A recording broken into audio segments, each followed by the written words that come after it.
আসসালামু আলাইকুম এভরিওয়ান, কেমন আছেন সবাই? আশা করি সবাই ভালো আছেন। আমি আলহামদুলিল্লাহ ভালো আছি। তো আজকে অনেক দিন পরে ভয়েজে আসলাম।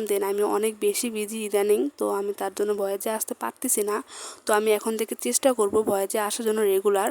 তো তাকে নিয়েই কিন্তু ফার্স্ট টাইম ঢাকাতে আসছি আমাদের বাসায়। তো যতদিন ছিলাম প্রায় এক সপ্তাহের মতো ছিলাম।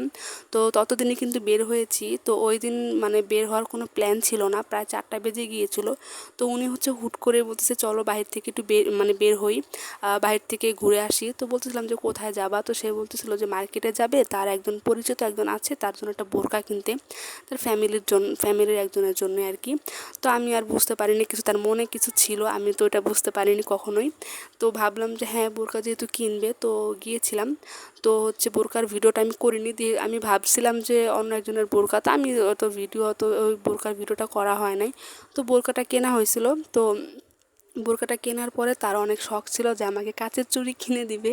তো ওখান থেকে কাচের চুড়ি কিনে নিয়েছিলাম। তো এই আর কি। তো আমরা হালকা পাতলা ওইখানে নাস্তা করে তারপর আমরা চলে আসছি। বেশি কিছু খাইনি। তো বাসায় আসার পরে দেখলাম যে প্রতিবেশী ওনার জন্য আমার জন্য নাস্তা বানিয়ে পাঠিয়েছে। তো এই আর কি। তো বাসায় আসার পরে যেটা হইলো, এটা আমি কখনো ভাবতেই পারিনি, সারপ্রাইজ ছিল। তো ও বাসায় একটা ভাবি আছে আমাদের বাসার পাশের ফ্ল্যাটে। তো ওনাকে দিয়ে আমার বার্থডে কেক বানিয়েছে আর কি। ও বলে দিয়েছে যে আমার জন্য একটা কেক যেন বানায়। তো উনি খুব ভালো কেক বানায়। তো আমার বার্থডে যেহেতু 1 তারিখে ছিল, ও 2 তারিখে আসছে, যার কারণে ওর একটা প্ল্যান ছিল যে ও আসার পরে কেক বানিয়ে আমার বার্থডেটা এইভাবে ছোটোখাটোভাবে একটা সেলিব্রেট করবে, জাস্ট কেকটা কাটবে। তো এই আর কি। তো এখানে চুড়িগুলো আনছিল, আর চুড়িগুলো আমাকেও পরিয়ে দিচ্ছিল। ওর অনেক দিনের শখ ছিল আমাকে চুড়ি গিফট করবে, কাচের চুড়ি, ওর অনেক পছন্দের কাচের চুড়ি। তো এই আর কি। দুই মুঠ আমার জন্য চুড়ি কিনেছিল।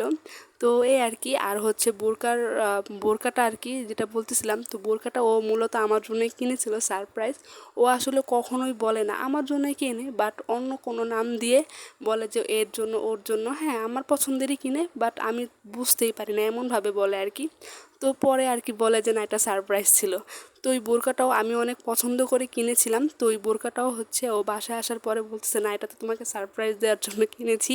তো এই আর কি। তো বাসায় আসার পরে কেক সারপ্রাইজ, চুড়ি তো এমনিতেই দিল, বোরকা সারপ্রাইজ। তো ও আসার পরই হুটহাট এটা ওইটা ও সারপ্রাইজ দিতে অনেক বেশি পছন্দ করে, আর আমি সারপ্রাইজ পেতে তো অনেক বেশি পছন্দ করি। তো এই আর কি। আসলে ওই দিনটা আমার জন্য অনেক বেশি স্পেশাল ছিল। আসলে আমি কখনো ভাবতেই পারিনি এরকম কিছু একটা হবে। আর বোরকার ভিডিওটা দিতে পারিনি, পিকটাও এখানে দেওয়া হয় নাই। তো আমি কোনো এক সময় বোরকা পরে ভিডিও আমি মেক করে তারপরে আমি ভিডিওটা দিব, দেন আপনারা তখন দেখে নিন। তো এই আর কি। তো কেকটা কিন্তু অনেক বেশি মজা ছিল, আর ভাবিকে স্পেশালি অনেক বেশি ধন্যবাদ এত সুন্দর একটা কেক আমার জন্য বানিয়ে দেওয়ার জন্য। আর কেকটা অনেক বেশি টেস্টি ছিল। তো এই আর কি। তো আমরা সবাই মিলে কেক কাটতেছিলাম।